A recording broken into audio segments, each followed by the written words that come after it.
नमस्कार प्रणाम भोजपुरिया भैया लोग। और सब बताएं कैसे बानी रुआ सब है। उम्मीद करता नहीं रुआ सब ठीक ठाक होखा भैया, और हमहूँ ठीक बानी। तो स्वागत बाटे आप सबके राइटर विजय बागी के चैनल पर। और आज उपस्थित बानी भैया रुआ सबके बीच में लेके जन्म देवे वाली माई के ऊपर एकदम हिट गाना। और दिल से बताओ तनी भैया कि एक नया म्यूजिक बनवा के आप बढ़िया से गायकी कर देता नहीं तो गाना 100% दिल के छू जाए भैया।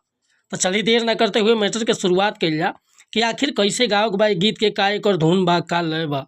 लेकिन वीडियो स्टार्ट कर से पहले भी एगो बात बतावल चाहब, रउआ अगर नया सिंगर बानी आ सिंगिंग में इंटरेस्ट बा, अच्छा मैटर के तलाश में भटकतानी, बढ़िया गीत नहीं खे मिलत, सही तुकबंदी नहीं खे मिलत, मन पसंद के मेटर नहीं खे मिलत, तो एकदम निश्चिंत रही भैया, निराश भइला की जरूरत नहीं खे।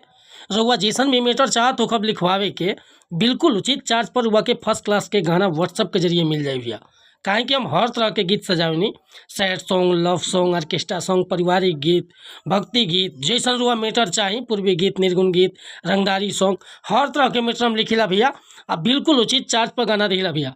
और मेटर में रुआ के सस्पिशन ना मिली, कहीं भी गाँव में दिक्कत ना मिली।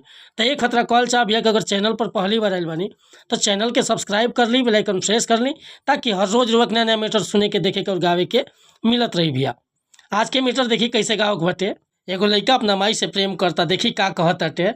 अरे वो करेला जी अब वो करेला मोरी, दुनिया के हम परवाह नहीं करी। हे वो करेला जी अब वो करेला मोरी, दुनिया के हम परवाह नहीं करी। हमरा दिलवा के उहे अरमान हियो, माइए हमार भगवान हियो, उहे हमार दुनिया जहान हियो, माइए हमार भगवान हियो, उहे हमार दुनिया जहान हियो। ओ करेला जी अब वो करेला मोरी, दुनिया के हम परवाह नहीं करी।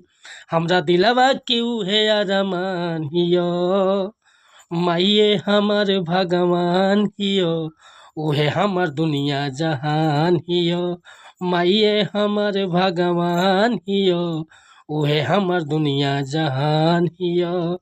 तब भैया अगर ये मीटर पसंद बा, फुल गीत लिखवावे के चाहता नहीं तो बिल्कुल उचित चार्ज पे गाना रुआ के व्हाट्सअप के जरिए मिल जाए। व्हाट्सअप के नंबर बा 8874473128। कोनो प्रकार के मीटर लिखवाओ खोके चाहे नया म्यूजिक बनवाओ खोके बेहिचक रुआ संपर्क कर सकता नहीं भैया।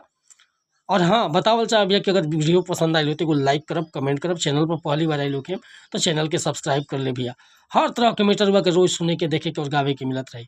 मिलता नहीं फिर से अगला वीडियो, अगर वीडियो पसंद आई हो तो भैया शेयर जरूर करब। जय हिंद, जय भारत, जय भोजपुरी समाज।